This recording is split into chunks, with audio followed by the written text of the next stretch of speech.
Hello, folks, and welcome to the next episode of the Andrew Walker Show, episode 11. Of course, I'm your host, Andrew Walker, and we have three special guests with us today. Our very first guest is local actor and filmmaker, Mr. Luc Poirier. How are you doing, sir? Very fine. Glad to be here. Thank you for having me. Yes. Second time's a charm, right? Second time. We won't say anything more about that. Yeah. Next on the couch, we have a local musician and cousin of camera woman Latoya, Mr. Gabe Carter. How you doing, sir? I'm well. How are you today? Good. It's good to hear, man. Later on, Gabe will be performing two of his original songs, so make sure you stay after the interview and watch that. And third on the couch, we have Miss Patty Perfection. Am I saying that right? That's what I go by. Yeah? Yes. Patty Perfection. Okay. Yes. Luke, let's start with you. So, local actor. Mm-hmm. What piqued your interest to get involved in the film industry? Well, it's the constant change. You know, going from project to project. It's a new character, new story. And Rolling Stones, Gather No Moss. Or hair. Or hair. Yeah. Yeah. Yeah. Interesting, real quick note is I don't go by Luc Poirier. I go by Luc Robert Poirier. And it's important to know that for a long time, I was confused with the WWE wrestler Luc Poirier. And people would look at me and say, you don't look like you do when you wear briefs on a combat arena. Yeah. Plus, my film credits were getting given to him. So the middle name had to come out. You might know a little something about this. I recently had to make an IMDb page for myself, and we'll talk about that in a minute. But there's an actor who is also Andrew W. Walker from Canada. And over the last, 8 years or so, people have said, I saw your name in credits, in acting credits, and it says you're in a Hallmark film. I'm like, buddy, I would never be in a Hallmark film. Yeah. But yeah, there's this Canadian actor, Andrew W. Walker. So when I created my IMDb page, I have Andrew Wesley Walker. I don't think his middle name was Wesley, but I could be wrong. There's actually like 37 Andrew Walkers on IMDb. Yeah, there you go. Yeah. So thank you for doing that. Yes. And Gabe, Mr. Musician. Now, like I said earlier, you're going to perform a couple songs. Yeah. What are some of your influences? Who were you listening to when you were a kid? What was playing in the house? What was playing on the radio when you were growing up that you think inspired you? Off the top of my head, Pat Metheny, incredible. He's really enough, honestly. He's a guitarist. Yes. Yeah, I've heard of him. I don't know if I know any of his songs. If you heard, kind of jazzy. If you heard, his style is super distinct, very, very distinct. Pat Metheny for sure, Prince for sure. I grew up listening to a lot of gospel music. Bernard Wright. Never heard of him. He passed within the last 2 years or so. I've had a plethora of influences that helped kind of make me the melting pot I am. Cool. Well, maybe we'll hear some of that DNA in your songs later on. Absolutely. Miss Patty Perfection. Now, you answered a want ad that I put out online. Right. Because I wanted to have an everyday person on the show. We got a musician, we got a filmmaker. We wanted a person who is out there in the trenches cleaning things. Well, I wouldn't necessarily say I was an everyday person. Well, I didn't mean it in that way because I know you're a very unique person. We talked before the show. But tell me a little bit about the little business you have. Well, it's Punish and Order. And we are an organization spring cleaning helper. And we deal with hoarders. We deal with people who may have had a life situation that has created some chaos. and we help them out. But from every, as they talk about spectrums, every spectrum of the thing that things, when people are just overwhelmed with a daunting task. And oftentimes it's because of, like I said, moments in their lives that change things. Somebody passes away, they're dealing with depression, they're dealing with a loss, or they're just dealing with mental health issues. And we can have some fun, and sometimes it's sad, but 95% of the time, lives are changed for the better. Good. Sometimes it takes a little bit longer. It can take years for some people to change their lives, But I still hold out hope that it's going to be 100%. We just don't know how long it's going to be 100%. Now, is this a for-profit organization or a nonprofit or? In general, it's a for-profit. Good. However, we want to give back. And like I said, mental health, it's a serious thing. And it's not necessarily always about hoarding. It's usually there's a catalyst that causes someone to get to the way they are, right? And when there's a situation like that, we work with a team. We have therapists and psychiatrists and physical helpers. I mean, it's a team, and we volunteer our time when we can. Now, what you should do is, Chef Gordon Ramsay, how he Yes. has the kitchen show where he goes in and says, he swears at him Yeah. 6 million times and tells him what doesn't work. You should have Gordon Ramsay come in and cuss these people out to tell. That does not work. It doesn't? But it does not work. Or is that's probably just for entertainment purposes? It that is he does? definitely for entertainment purposes, and in this particular situation, yelling actually works in the opposite way. Sure. It's this is not a boot camp for cluttered people. So it's you have to use a gentle hand. Yes, there are some people who respond differently to different techniques, but I've been doing this a long time. And yes, you get to know your person. You find out who they are, what their strengths, what their weaknesses are, and you try to work within that and you navigate as best you can.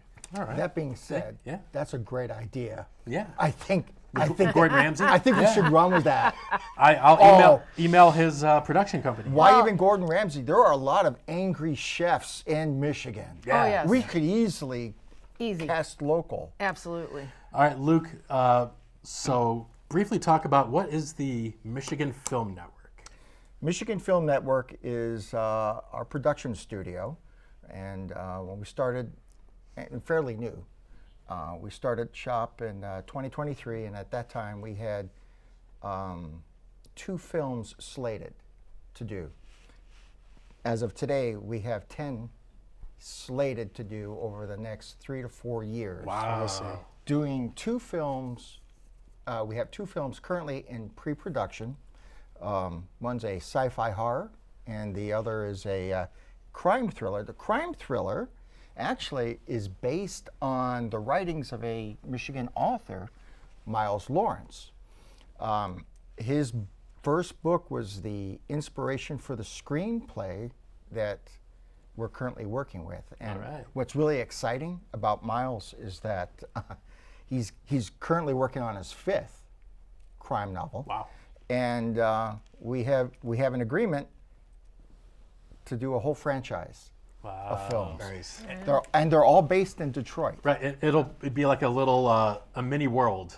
Absolutely. They're all going to be connected. They're all going from to be what I've absolutely. heard from you. Okay. Yep, absolutely. Great. Yeah. So some of the actors that are going to be in this crime thriller will actually carry over into the 2nd and the 3rd.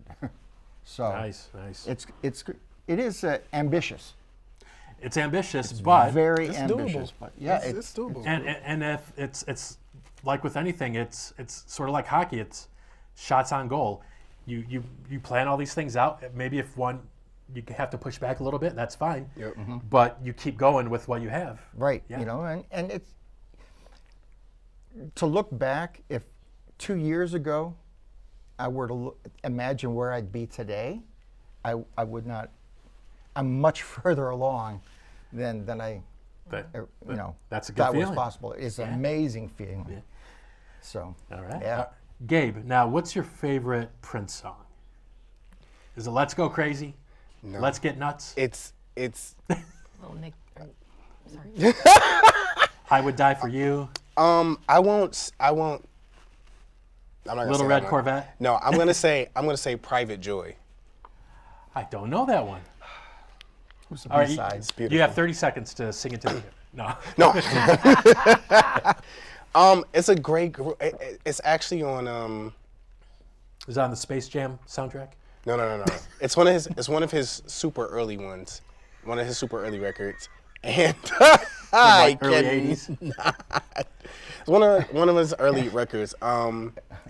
It's incredible. It's incredible. Private Joy. Private Joy. Look it up. I love the Little groove. I love the Nicky? harmonies. That's I love this. That's the one Here's the I- thing. I love Is it all Little of Nicky or Darling Nicky? Darling Nikki. Little Nicky's the movie with yes, but it is Adam Darling Sandler, Nikki. right? I don't know why I Awful thought movie. Little, Awful. but Darling Darling Nikki. That was my first song that a friend of mine introduced me to. I'm sorry, I kind of took over. No, that you're conversation. good. You're good. It was 8th grade, and I remember this so distinctly, and it was a boy I really liked. And it was a poetry section in our English class, and we were allowed to bring in some of our favorite poems. And, of course, music is poetry. And so the boy I liked brought in this Yeah. Darling Nikki. And Was he's it the album or a magazine? well, You don't have to say the lyrics. It was correct. It was all the lyrics. Now, mind you, I'm 12, 13, and I'm reading this, and I thought it was beautiful because it was really cool. And then I remember asking him, like, the magazine, I'm like, what is that? And he looked at me, and he's like, we're going to leave that one alone, And it's another 13-year-old boy, and he's like, you don't know what that is? And I go, I have no idea what that is. And, but the teacher actually let him use that song to recite it in front of the class, which was, like I said, 12, 13 years old, which was fascinating. And nobody hit the bleep button? No, and what's funny is, even thinking about it now, it's risque, but it's not really Right. dirty. Right. It's just, I don't think it's dirty. As a grown woman, I don't think it's dirty. I think it's You sure about that, Patty? Actually, it's interesting that you use the word dirty. dirty. Correct. Yes. given what you do. Do what I do exactly. There we So and maybe that's Topical! maybe that's the thing. It's all relative. Maybe because I deal with some, like Filth? I exactly. Yeah, but some- I do, and that was one of the first songs. And I think Prince he's a genius. I was more of a Michael Jackson fan at that age, but as I got older and started learning more of the music, Prince is an absolute No, genius. I think he really just speaks to me as a writer. Not just because his writing is great, but to have such a high output like that, Yeah. you're literally writing all the time, and it's not just like, oh, I'm just gonna get this idea off. He's like, I know I'm locked in, and it's gonna be great, and it's next. Well, that You know what I mean? Yeah. And he played all his music. Just knocked it out. Yeah. He knew all the instruments. And, all of his pop songs and musical writing, lyrics writing aside, he was a great, phenomenal guitarist. He could shred. All around, Yeah. man. Big time. Yes. And then, talking about his output, after he passed away, they found hundreds of unreleased songs in his vault. This dude was writing every day. If you guys have not been to Paisley Park or done a tour, please do it. You bet. A friend took me, and that was it. It's Minneapolis. Minneapolis, yeah. No, Yep. It's incredible. It's worth. It's incredible. wow. Patty, did you hear the story a few months ago of these 3 kids in Pontiac who their mother let them... In the van? No, No, something else. Okay. around the same time, she let her 3 teenage kids just live by themselves. And the garbage in the house was stacked up like 5 feet tall. What would you do in that situation? Okay, so one, obviously, children in the house, no parent. Because yes, I do remember. I believe she was paying the rent. She was paying the but rent, She and moved out. And she would have people drop off food dinners and stuff. at the porch. But well, other than that, the very first thing in that situation, I'd be calling the authorities. yeah. Number 2, let's say before that occurred, she called me up. Let's just say whatever. She's like, I want to take care of my children. Yeah. Well, anecdotally, like I said, it's been okay. Well, it's one step at a time. But I do remember this one woman, elderly woman, had gotten to that point. and she was living in a quote unquote dangerous area, and she had newspapers. She was an avid reader, and but she never threw anything away. Oh. So, as we were cleaning, sometimes people get to a point where they're like, just go, I won't look. They're like, just get rid of it. Well, we found a cat that one of these stacks of paper, I guess, had fallen over on top of. Oh, Was good. it still alive? Oh no! It was mummified, and It would have been a real shame if it was a dog.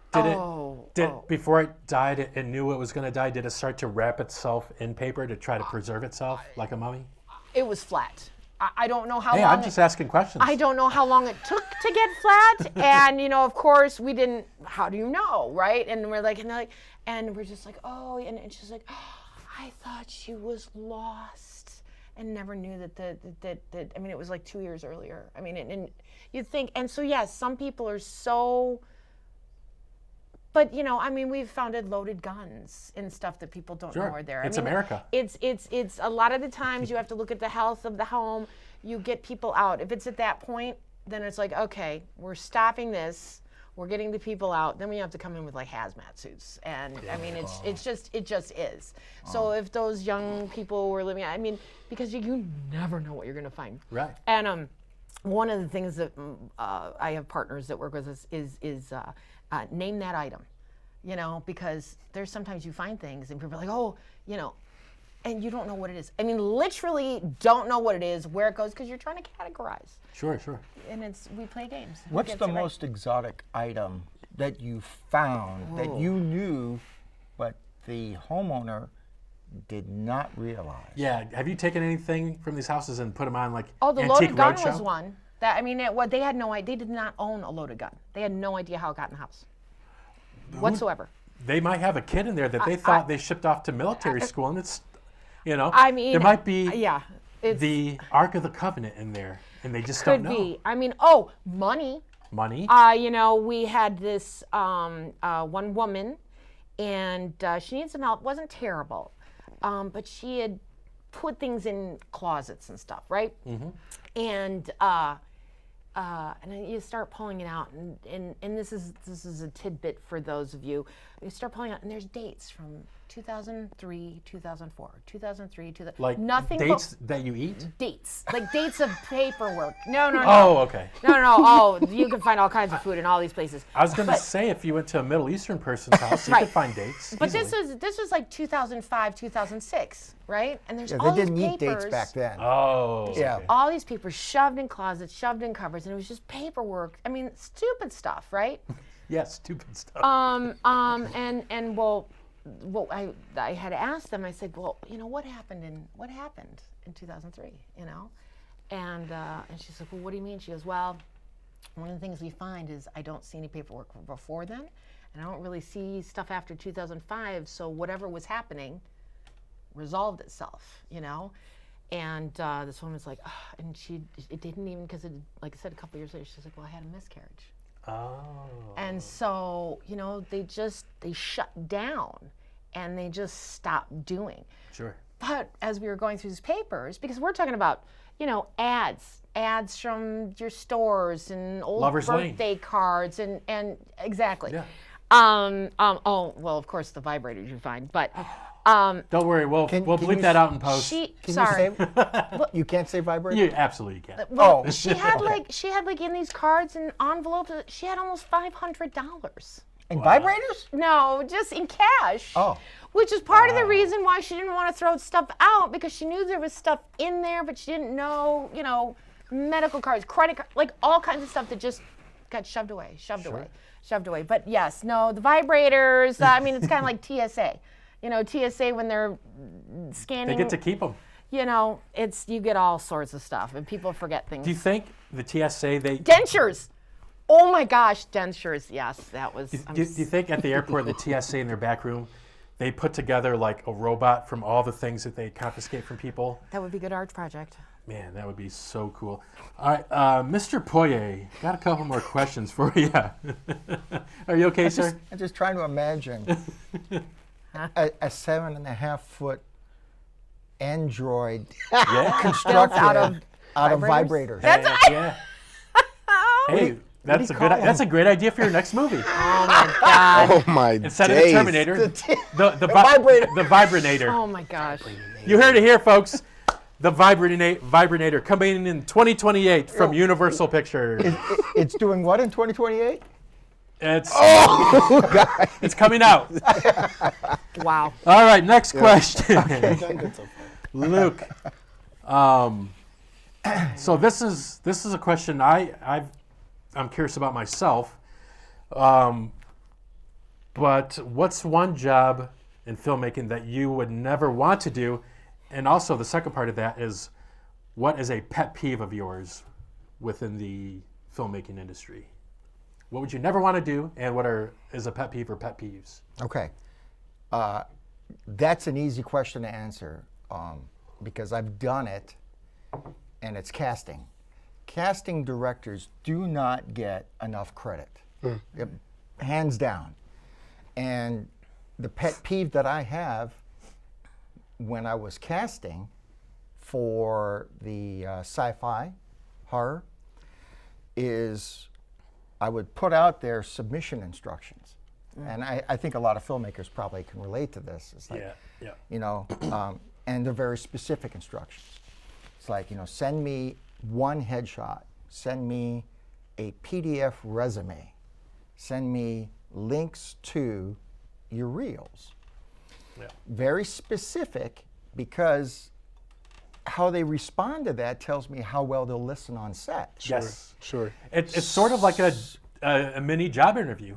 Actually, it is. Yeah. So I received from one actor 25 headshots of this actor in different clothing. And the resume was 3 pages long. It should only be one. Yep. Right? Your most recent work. Most recent and maybe your biggest. If you yeah. have a huge thing, your biggest and most Yeah, recent. you want to showcase yourself. Yep. Right? Yep. It was a paragraph by paragraph dissertation of why they worked in these things and how it was their passion. And, you know, actors, you don't need to explain your passion to anybody that's casting, because you wouldn't be doing this kind of stuff if you were passionate, or if you weren't already passionate. That's right. That's right. So to tell us how you grew up in front of a TV and that because your mother had to work 2 jobs on account of the fact that your father ran off with somebody who cleaned homes for a living. And, you know, you found solace watching these shows back to back for hours all day. Do you think that person watched like A-Team and Airwolf back to back? You remember that show Airwolf with the With helicopter? Jan Michael something. It's similar to his name. Yes. It's something French. Yes. Yeah, but my Jean-Luc name is Picard. No. yeah, Jan Michael that- Vincent. Yes. yeah, yeah. So, but yeah, that's it. But you know what? I also understand the actor mindset where it's like, I want to give you as many options as possible. Yeah. Well- yeah. I see that too. Yeah. But the casting director doesn't have time to go through options. They are looking for something very specific. Yeah. Right. And when you throw so much at them that it's pretty much like, okay, I'm not even going to bother. Next. And so Right. I hate to do that, but You have to keep your side organized too. So that's yeah. how you keep your sanity. That's it. So, All right, Gabe. That was good. Yeah. That was good. A+ on that answer. Thank you. Thank you. I had to raise my efforts to come across worthy to be on the same stage as the Punisher. Me. Oh, as the Punisher. Because I'm scared to death. You're going to come to my place and start throwing things out, and it's organized chaos. Bring Yes. Gordon Ramsay with you if you go to his Oh, place. Yeah. Yes. That he seems like the type of person that needs some good corporal punishment. And you know. yes. Thank you. Hey, I mean, you can use this Well, if you want. you know. Over the noggin. Well, I have my feathers. As long as it's over the noggin. Just the Only. noggin. Yeah. You have to pay $50 for anything else. Over the no, noggin. no. So Gabe, Yeah, Gabe. This is 2025. This is $50 $2025. is nowhere near what it would cost. so Gabe, Gabe, so before the show, you had Gabe is mentioned. shrinking. Gabe needs to stand up, sit up straight, and be proud. we got it. I've been enjoying you got guys. That's why I'm like, but I'm ready. Yeah. Go ahead, bud. So before you had mentioned that you are involved a little bit with Lionsgate Studios. Can you talk about that a little bit? Because that's a big So exciting. film company. Yeah, it's a little backstory. Yes. I grew up primarily as a songwriter. Just would write songs as a kid.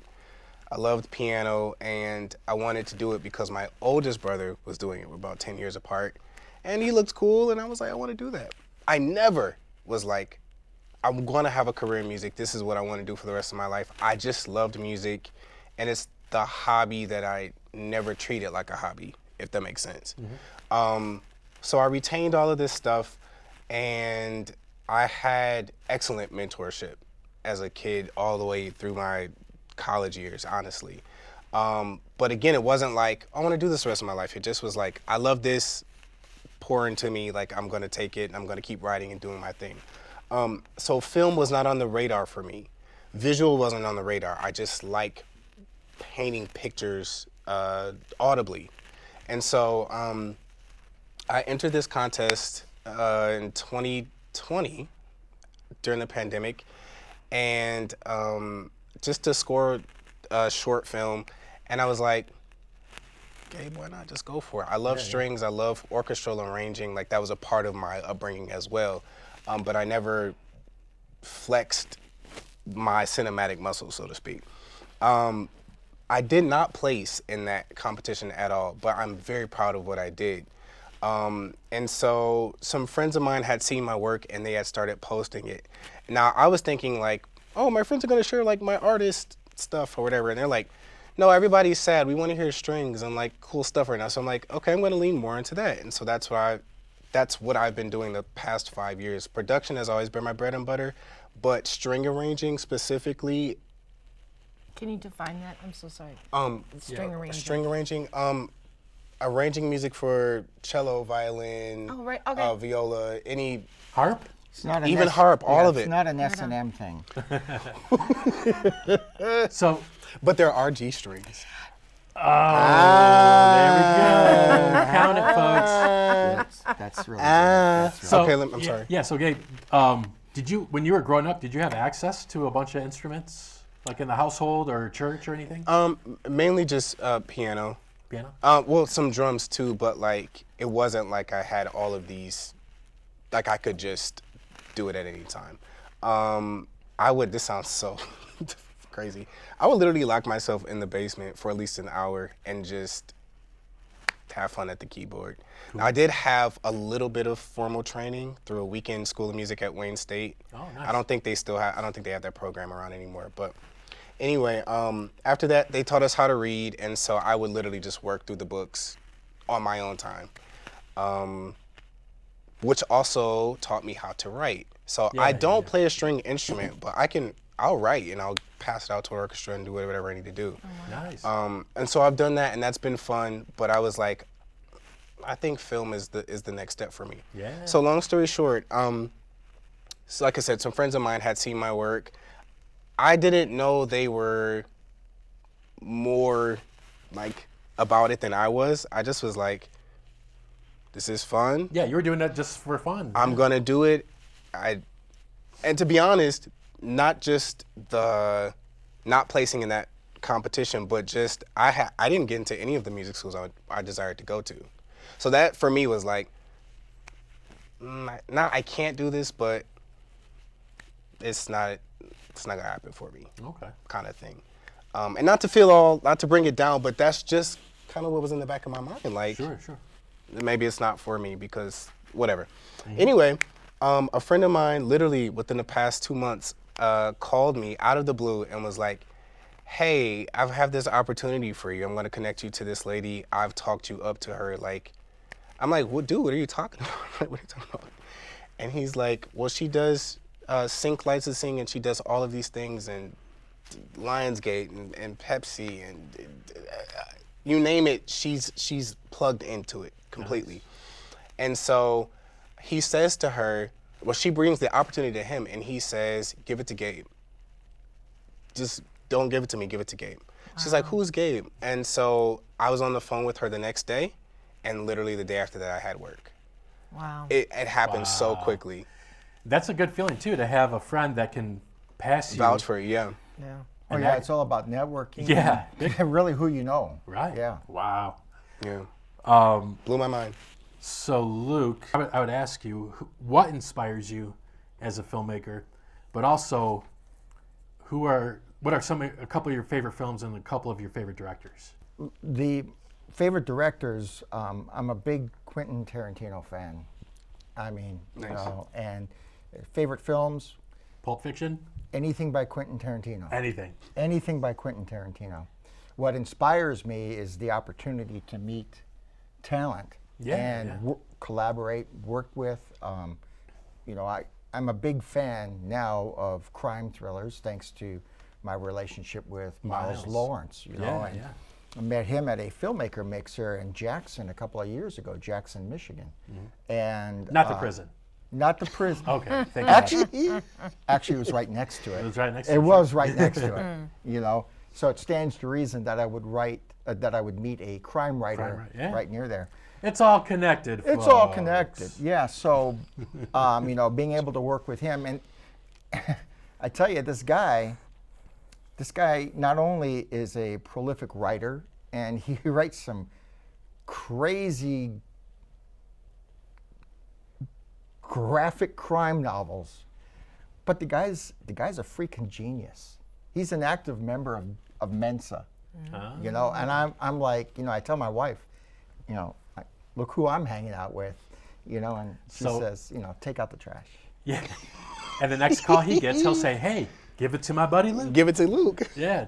Sometimes in interviews for actors and actresses, they'll say, well, when I got cast in so-and-so and such, I knew I had made it. When do you think an actor can say they've made it? Or director, you know, anyone within the film industry. At what point do you think, is it once they get paid a certain amount of money, a certain amount of exposure? What's your view? Can I quick tag on to that question? Yeah. When after you answer that, can you tell me if you think the definition of making it has changed? Good question. Is there an updated definition of what it means? And then, yeah, that's what I'm trying to ask. I think an actor or a filmmaker, you know, director, has made it when they can no longer go out in public. Because everybody knows who they are. That to me is the definition of success. It's not necessarily monetary success, because, you know, I mean, a great example is Mickey Rourke. I mean, everybody knows Mickey Rourke. Right, but he looks different today than he did 30 years ago. Yes. Yeah, and I'm not gonna diss Mickey York, because right. I don't want to get hurt, but but he has experienced roller coaster success. There have been times, even as a known actor, he would be sleeping in his vehicle because he was broke. Yep. You know, and I think that has probably more to do with the fact of how contracts were arranged at the time. Sure. So today's definition of success for a filmmaker or an actor is not a fair question for me to even try to answer. That's because fair. Until I reach that level of success, I'll have a better perspective. Understood. And I could, you know, speculate more honest. And I think also with the rise of the internet the last 25, 30 years, people are YouTube famous or TikTok famous, but the whole rest of the population had never heard of them. And they could make millions of dollars a month on ads and everything.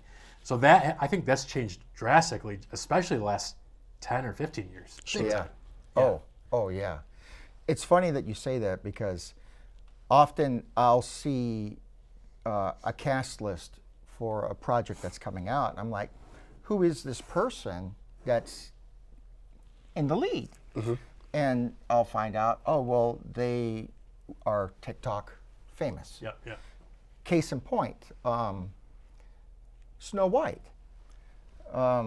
recently came out, and it was a big budget production, and I had no idea who she who shall not be named was in the title role. Rachel. I you don't want to say her name. Okay. had no idea who she was, and then I heard some things. I saw some clips afterwards about how she all over TikTok and social media and whatever. The only thing that I had seen her in was the West Side Story remake that Spielberg did. Okay, that's Yeah, nice. That's all. Yeah. My children knew her immediately. Oh. Okay, because they're on internet because you're never home to monitor what they do. Oh my goodness. You check your browser history All I and can see say- what else they've been No, looking no, at. I do it incognito, so Yeah, they may have okay. learned that from me by now. So. So I actually have a plea to the CEO of Disney right now, Iger? Bob Iger. Bob, I'm so sorry that you had to spend $200 million on a film that will not break even No, it won't. anywhere close to what you spent. And I suspect there are a lot of reasons why that's the case. It's not anything to do with Gal Gadot. I mean, she's an amazing, talented actor. It may have something to do with the fact that the dwarfism community were excluded from the opportunity to have roles in the film. Perhaps, I don't know. Or it might be, something to do with this angry Gen Zer who had something to say about everything that really didn't amount to much. None of that matters, Bob. You're doing your very best to run Disney. And I'd like to present an opportunity, perhaps, to consider, instead of spending $200 million on one feature film that's not even going to break even, spend $20 million on two films that will have A-listers, and I guarantee will have international success. And we'll put Luke's phone number on the screen here in post-production, so everybody can call him. Send him some crazy email voicemails. What about Or maybe Lionsgate. I'm open to Lionsgate. Hey, we're open. I'm approachable. I'm sorry. I'm approachable. Luke, did you want to talk anything about casting these two films you have in the hopper? Oh, I'm actually very excited about the cast for the sci-fi horror. The Waitress. The Waitress. Yeah. Yes. Waitress. Just called Waitress. Waitress. Because just as there are 37 Andrew Walkers on IMDb, there's 370 movies called Waitress. That's true. But The one with, ours is the only one that's Waitress 2025. was it Carrie Russell in one of them? I have no idea. Where she's like a waitress at a Probably. restaurant? Yeah. You like that game? I do. I mean, aren't waitresses or wait staff, aren't they at generally restaurants, places that serve food? I mean, I Okay, suppose. good observation. I'm just, so some you of the know. cast, I'm really excited about. I mean, there's like we've got Vivian Lee, William C. Fox, Brian Heinz, Juan Reyes, Donna Barbera, Jasmine Seguenza. Jasmine from Aladdin? You went there. Yeah. Is she from Aladdin? No, Not the same. she's from L.A. Oh, Yeah, it's in and, LA. and you know what? Jasmine is actually very funny. She gets cast in serious stuff, but this actor has an amazing sense of humor, and we're very fortunate to have her on board. Is she you know? single? We also have, Dean McMorrow, and real interesting, I think, is the fact that I thought it would be nice to get a show host. So Jimmy Fallon and that other Jimmy guy, whatever his name is. Kimmel. Oh, yeah, Kimmel. Yes. They both said no. But Andrew Walker said yes. No way. I You did. did. That's right. That's right. We had a nice meeting at a local Starbucks one time. Yeah, because Starbucks 32-ounce cups of coffee are amazing. They are. I'm just going to point this out, folks. Every day, Luc writes on Facebook a nice, inspiring post, and every time he mentions 32 ounces of coffee. Every day. And I hit that like button to keep him going. Anyway, let's keep going. You're the inspiration. You're the wind behind me. Yeah. The wind beneath your wings. Yeah. Yeah. So it's pretty exciting, and that's why I don't want to keep coming back to Bob Iger, CEO of Disney. But perhaps this could be something to consider because of the talent richness that we have in this first film, which some of these characters, these people will actually be in the crime thriller. $20 million is it's a fair. I mean, for 2 movies, where you'll make your money back and then some. Oh my gosh! And then we have 10 spots for A-listers in Waitress, and very excited that our first A-lister, Tim Holmes, is on board. Nice. Very cool. So 9 more slots to go. Nice. All right, we're getting close to the end of the show. Oh no! What's so funny, Miss Perfection? It's all right. It is just an observational. I think I have learned all of your little quirks and things. You're an observer. I am an observer because you have to know people. You have to Right, learn people to do this job, and it is quite fascinating the things that you can observe in people in a very short amount of time. You know what I've observed? Yes. That Bob Iger We're putting has an Iger on opportunity Oh, I wasn't ready for that. to Oh my goodness. really help his shareholders out. Disney shareholders are perhaps experiencing one of the greatest hardships any shareholder of a major international firm going through. I mean, Firm? Yeah. so let me help you, Bob Iger, and call me. All right.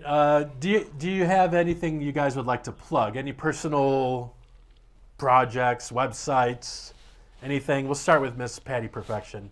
Now, you said your cleaning company is Punish in Order. Punish in Order. Does it have a TM at the end, like trademarked? Not yet. Okay. But actually, I have to break the fourth wall a little bit. Oh, we're going Deadpool here. Yeah, a little bit. Actually, my name is Anne. But Imposter. I am Right. I want to plug a friend of mine. Her name is Amy Blatt, and her company is called Order is Restored. And you can visit her website, orderisrestored.net. And she is the young woman who helped me. I was the one who had the miscarriage. Oh. And so she was amazing and brilliant. And yeah, in 20 minutes, 30 minutes, she and I talked. We became friends. Yeah, she does a lot of great work for a lot of people. And Good. yes, it is for profit. She's a great lady, but she'll talk to you. Good. And don't be afraid, because I know there's a lot of people out there afraid to get help. This is a person you never need to be afraid. Cool. So. Thank you, Anne Yes. / Patty. Yes, We next appreciate time that. I'm coming on as a diva and having a conversation with all of you. With the Yes. acting and so anyway.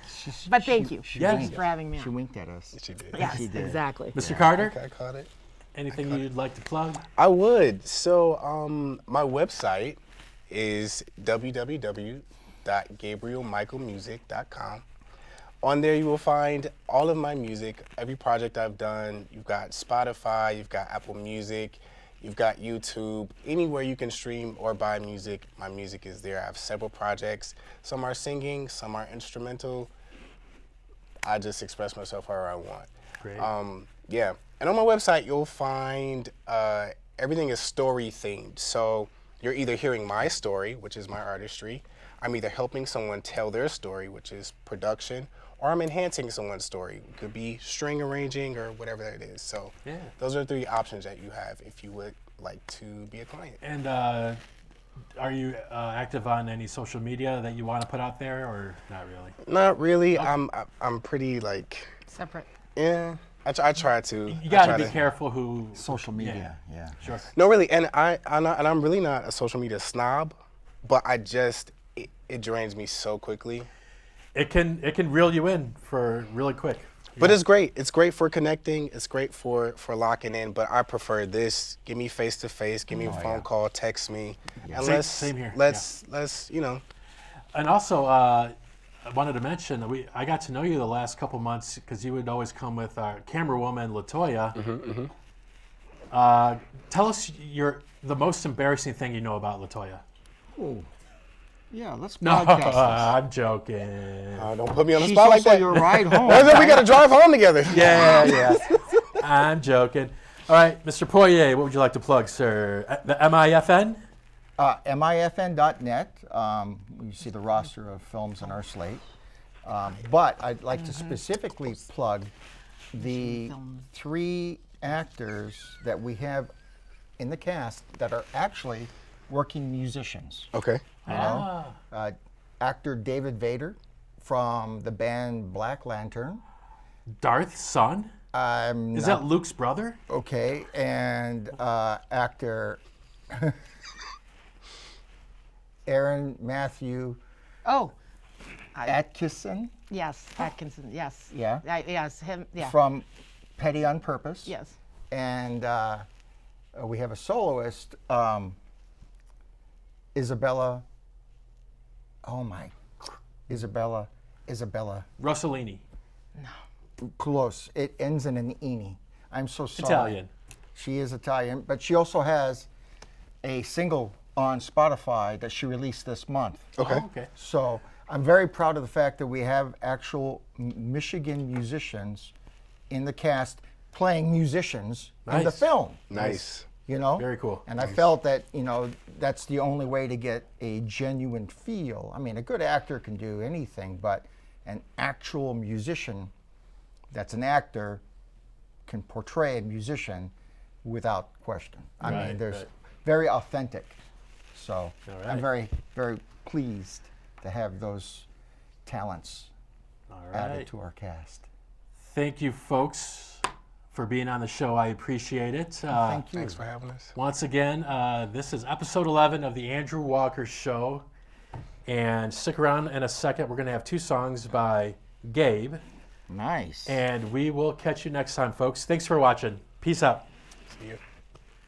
It's like voodoo, what you do to me. Wish it was like 2 of me. Popping pills like 2 or 3. My light chain from LSD. All right, folks. Thank you for watching the interview portion of the show, episode 11 of the Andrew Walker Show. And as we promised before, we're going to have 2 songs by Mr. Gabe Carter. And Gabe, take it away. Thanks, man. So this first song is called Count. It's a song I wrote about just wanting my life to mean something at the end of the day. This tattoo I have actually is inspired by it. So it's 2 triangles in the shape of an hourglass, and one triangle represents the time that we're all given, and then the other one is what we actually do at that time, and that's what's most important. So that's what this song is about. Count.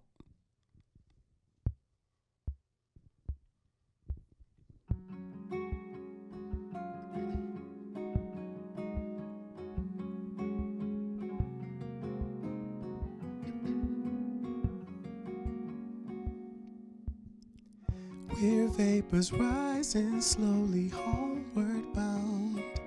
This fate claims kings and commoners alike. Who can escape the clock? All you can do is use the time you've got. What a shame it would be to have this world on a string and have it never count for you. Cathedrals gray, skyscrapers tall, accomplishments for walls, and all I do, I wanted to count for you. We are vapors distracted by thumbs ups, and hearts can't find the heart to grasp your heart and never let go. The sun is rising and some don't even know. What do we have to show for the time? What a shame it would be to live for meaningless things and have life never count for you.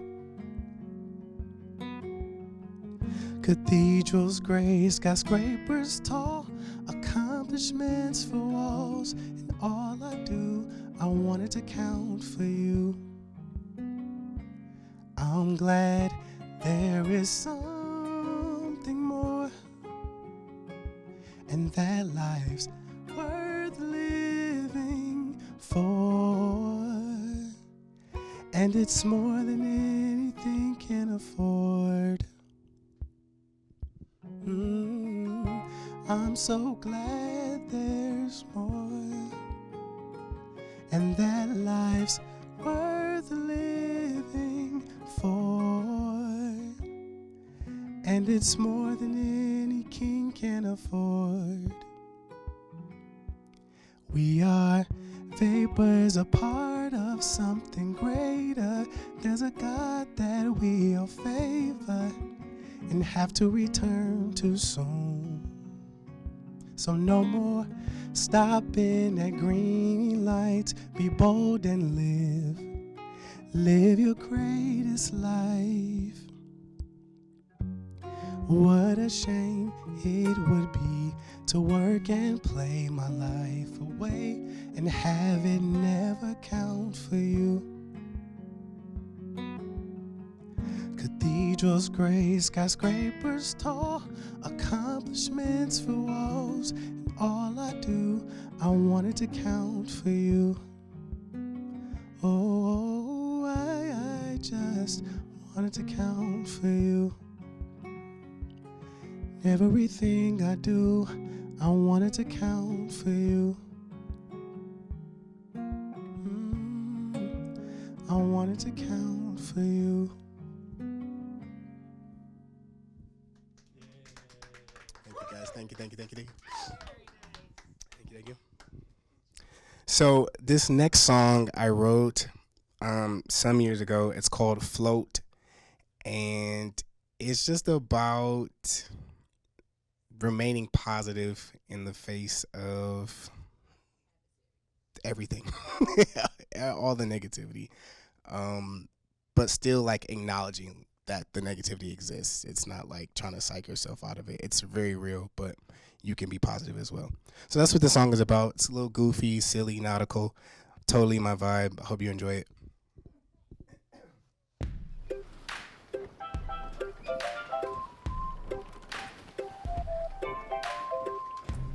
I made a mess of things, I'm sure, 'cause now there's water in my boat. And now I'm seasick, because I let it underneath my skin. But I tell myself, no, I won't sink this time. I'll float.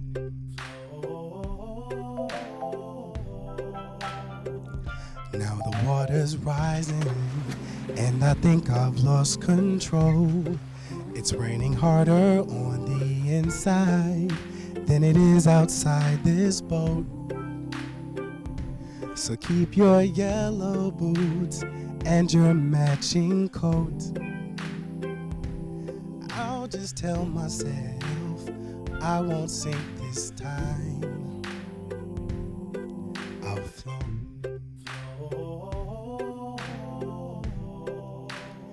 I'll go through this storm, but it will not go through me. I can stay afloat, sailing violent seas. 'Cause when you're anchored inside, you realize you can't drown in a cup of water.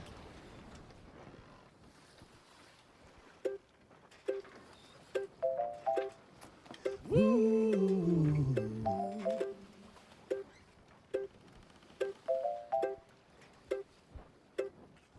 No matter what happens, I won't sink this time. No matter what storm comes, I won't sink this time. No matter what happens, I'll think good this time and float.